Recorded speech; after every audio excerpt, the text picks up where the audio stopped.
Patrick Cooch from the Carlton Footy Club. You're listening to the Coaches Panel. James Orko here from the Brisbane Lions. Jason Johannesson from the Western Bulldogs. Luke Parker here from the Sydney Swans. It's Rory Sloane here from the Adelaide Crows, and you're listening to the Coaches Panel. Max Orr, Melbourne Football Club. This is Nat Fyfe from the Fremantle Footy Club, and you're listening to the Coaches Panel. Hello, it's MJ from the Coaches Panel. Just a few players left to go in the 50 most relevant. The number 3 player. Well, last year he was our number 1 player across all fantasy footy formats, and he looks primed to go again in 2020. Talking about Collingwood superstar Brodie Grundy. To talk about him, I've got a Pies fan on board because it's much more fun talking about the players you support. I got Tim. Hello, buddy. G'day, how's it going? It's good, man, and it's a good day to be able to talk about Brodie Grundy. Still just the 25 years old, and for a long time for fantasy coaches and now for Magpies fans, you'll be cheering him on. He is an absolute beast for us when it comes to fantasy footy. His best score last year in AFL Fantasy came against the GWS Giants. It was a 181, while in SuperCoach it was 174 against the Western Bulldogs. In that format of SuperCoach, his average 130, yeah. Not bad. He's going to set you back just over 700,000 in that format. While in AFL Fantasy, an average of around about 122. He's going to set you back just over 900,000 in AFL Fantasy and a fraction under that in DreamTeam.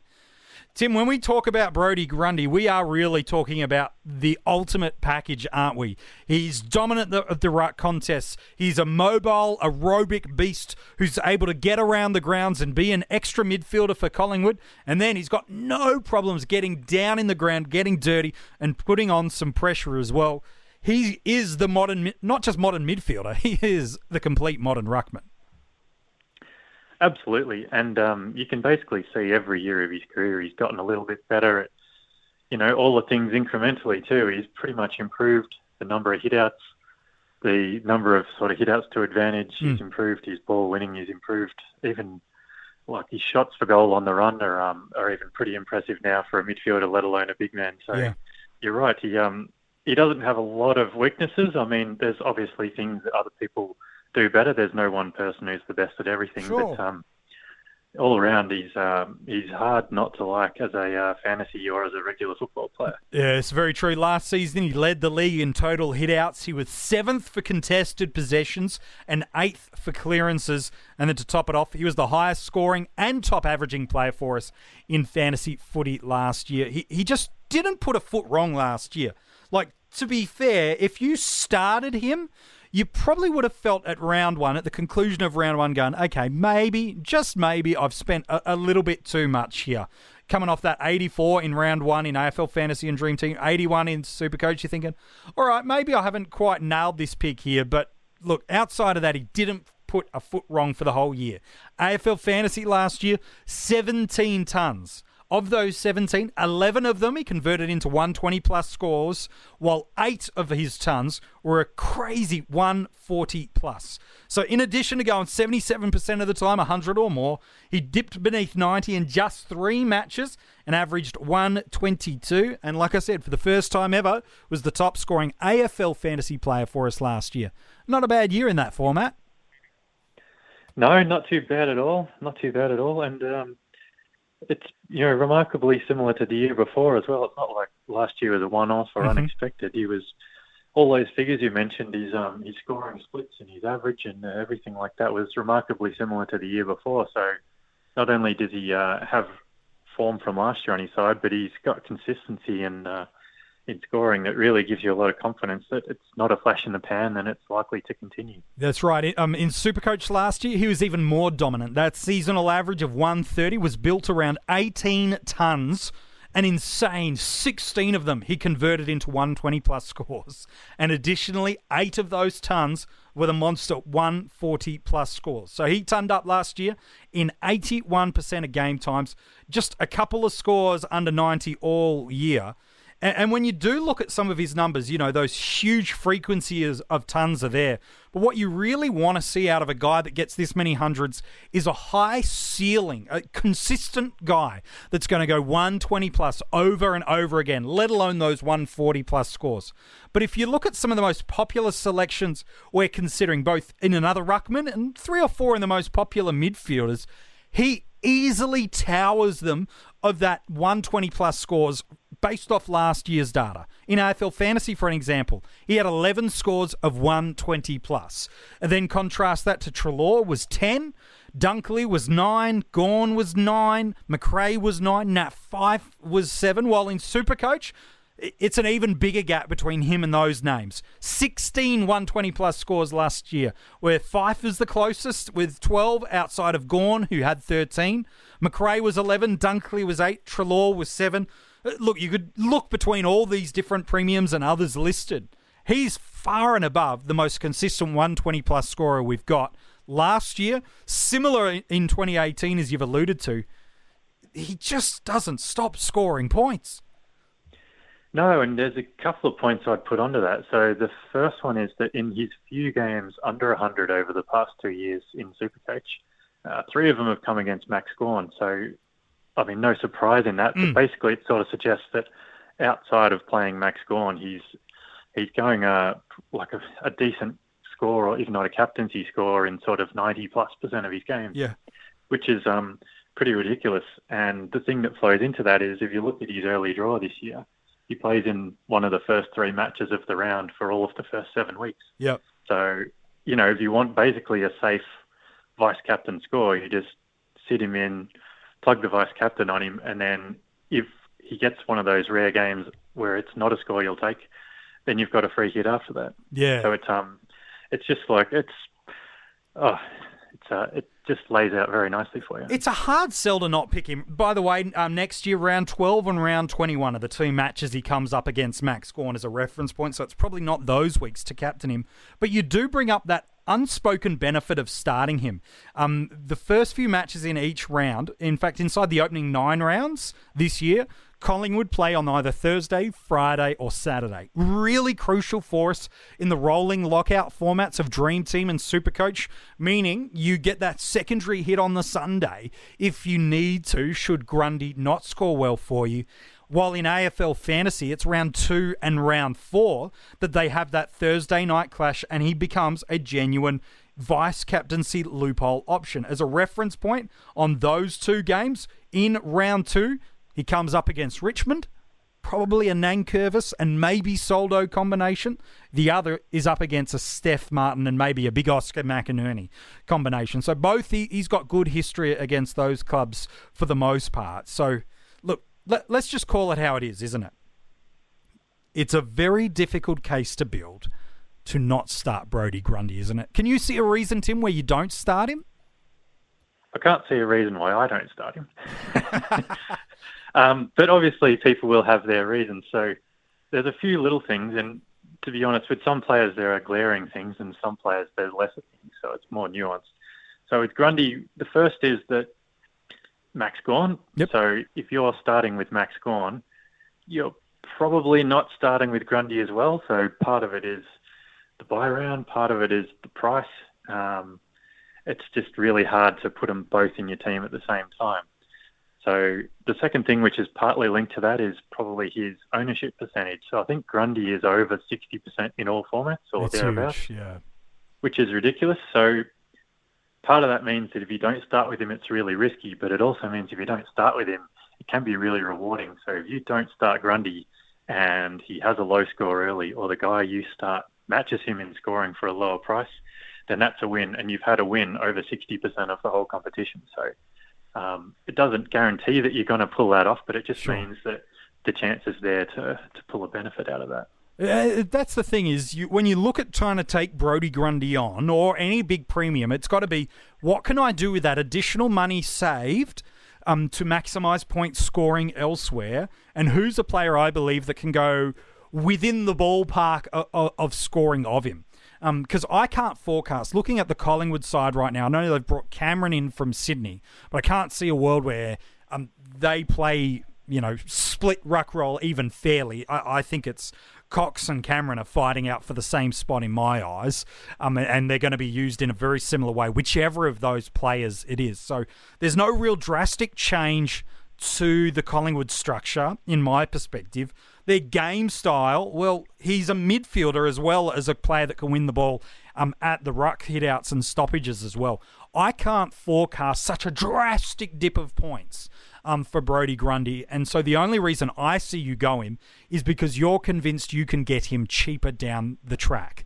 However, that there and thereabouts of that 900,000 in AFL Fantasy and in AFL Dream Team, and there and thereabouts that 700,000 in SuperCoach, that's a lot of money to chase down on the hope that you might get him 50, 60, 70,000 cheaper. Yeah, that's right. It's when you go for guys that expensive in whichever line it is, you always need to plan around it, and it's not always as simple as just one up, one down to get that. That's two or three, isn't it, to get there? Yeah, or it's sort of like a mid-pricer up and a rookie down. You can't really get two rookies to a Brodie Grundy and another rookie. It's if you're going to be able to do that, you're talking about a Michael Barlow sort of rookie, and then it's kind of the point where how much you're really gaining by doing that. So it's almost like a 3-trade thing or a 2.5 trade thing to get in someone like that. And then you got to work out the timing as well, and what trades you don't get to make because you're chasing that one down. So, I mean, obviously you can't start with everyone, so you're going to have this issue whether some line you'll have this. In a Correct. Grundy or a Gawn or a McRae or whoever, but Grundy's the number one price and hasn't really had a history of hiccups with scores or even games missed with injuries. I mean, pretty much hasn't missed a game with injury in about 6 years. 2015, I think, was the last time he missed one through injury, so what's that, 5 years? So, look, I guess you'd be betting against history a little bit, but there's only one. There's only one really small reason not to get him, and to be fair, I think it's an AFL fantasy strategy only, because in Dream Team and SuperCoach, it's about setting the platform up for the best possible year and owning the best scorers for the entirety of the year. And Brodie Grundy's past 2 years suggests that. I think AFL Fantasy is the only form I'd even vaguely consider not starting him in, and it's for this simple reason. He hasn't turned up in any format in the opening game of the year for the past 3 seasons. In 2017, he played the Bulldogs. It was a 94 in Dream Team and an 82 in SuperCoach. If you look then at his 2018 season, it was against the Hawks. 84 in Dream Team and Fantasy, 95 in SuperCoach. Again, I'm clutching at straws, but I'm trying to give you a reason. And then last year against the Cats, it was an 80-odd score across the formats. In 2016, he was dropped for that first round too. Oh, gosh, yeah. I think Bucks wants that time back again. So that's the only real reason that I'd go, maybe I'd try to go against him. And then I look at who they have in round 1, and it's the Western Bulldogs, and I look at the scores he had against them, and I immediately decide to abandon that. Because last year, he got 153 in Dream Team and Fantasy, 160 in SuperCoach. And then when he played them the second time, it was 168 in Dream Team and Fantasy, 174 in SuperCoach. So I almost talk myself out of that thought process just based on purely who he's playing this time around. Yeah, it's like it's pretty much going to be Tim English and whoever his support cast is, isn't it? And I mean, he does look like he's going to be a good long-term ruckman English, but he's just not at Grundy's level just yet, those last averages suggest. Yeah, look, looking at AFL Fantasy, it's about 80,000 more to get the starting combination of Nick, Nat and Jacobs over just Grundy on his own. So you are going to be paying for a little bit through there, but I don't know. I'm just picking him everywhere, and maybe that's trying to be too conservative in AFL Fantasy. And maybe good on you if you want to be aggressive through that format points to you. But look, for me, he's a captaincy option week in, week out in AFL Fantasy. Thursday night games on the round 2 and the round 4. He's got a good opposition over the first 3 or 4 weeks. I feel like it's getting too cute to go against him. I think so. Yeah, I think. Look, really, the main one is if you really prefer to start Gawn over Grundy. Go for it. Obviously, you got to be happy with that Gawn's fully fit and firing, given his little knee mishap recently. Yep. But if you are with that, then that's probably the main reason I can think of that people would do it at the moment. Yeah, I think so too. Let's or if they wanted maybe 2 mid-price rucks. Well, that's right. The Jacobs and Nick Nat combo is not a bad AFL fantasy pair. I think you could probably go for one of them in SuperCoach and Dream Team if you don't want to back in the set and forget structure. But it's going to be interesting to see what people do that go against him, and if they need to chase him down, how quickly can they chase him down? And look, good on you if you want to have a crack. Let's talk about where he goes in drafts. Tim, I think he seems to be, we've said it a few times now over the past few days as we've got towards the business end of the 50 most relevant. Brodie Grundy seems to be the consensus number one across all draft formats. Is there any player in any format that if you had the number one pick, you'd choose other than Grundy? Not unless something changes, I think. Right. I mean, look, that's not to say he's going to end up being the best pick, but I think he's the safest bet to be one of the top picks. Yes. And, so in SuperCoach, certainly Gawn could match his scoring, if not beat it by a bit. Entirely possible. It's just a little bit with the injury niggle, I suppose, that puts people on Grundy over Gawn. Sure. Grundy doesn't miss games. Gawn's had a propensity to do that a little bit. Who's the other big ones? McRae. Look, McRae's main weakness is that there are a lot of good midfielders. Yeah. And there's only really two standout rucks. There's a fair gap after the top two. Mm-hmm. Who's the other one? Whitfield's the only other one, isn't it? And even then... So Whitfield's gap's pretty big to the next forward. At least it was last year. Yep. I think main thing with Whitfield is that he was a higher scorer last year than he has been previously, whereas Grundy's done it for he's done 2 years now. And a couple in SuperCoach. And the second thing is Whitfield had an ankle reconstruction over the off-season. in the off-season. And look, I don't know if that's going to affect him much. It doesn't sound like it'll affect him. He's in full round training one, at the moment, yeah. Yeah, it's probably just cost him about 6 weeks of running, I would guess. So he's pretty fit. Does it affect him? Maybe not. But Brodie Grundy, to my knowledge, didn't have an ankle reconstruction, so it's just something extra that puts me on Grundy ahead of him if I have pick one. Yeah, look, I think about Whitfield for a moment in AFL fantasy formats, and then I still pick Grundy. I think about Gawn, and then I look at the preseason, and I go, no, Grundy for me. I think he is. If you got pick one this year, it might not be the top pick for the year, but I think it's the safest number one selection you're going to have, and that is Brodie Grundy. Hey, Tim, appreciate your thoughts today on one of your favourites. No worries. It's a pleasure, and getting close to the end of the countdown. Yeah, just 2 players left to go in the 50 most relevant. One should be bleedingly obvious. To be fair, both of them should be, but one definitely you're going to have picked it. However, the order, that will be the thing that will be something for discussion. If you want to go and check out the article on Brodie, you can go and check that out at coachespanel.tv. All the other players revealed in the 50 most relevant, you can find them there. If you've loved these podcasts so far, make sure you subscribe to wherever you get your podcasts and leave a 5-star rating and review. It helps others be able to find and enjoy what you found in the Coaches Panel in 2020. And then if you want access to some exclusive content, we've got some cash leagues happening and some cash draft leagues.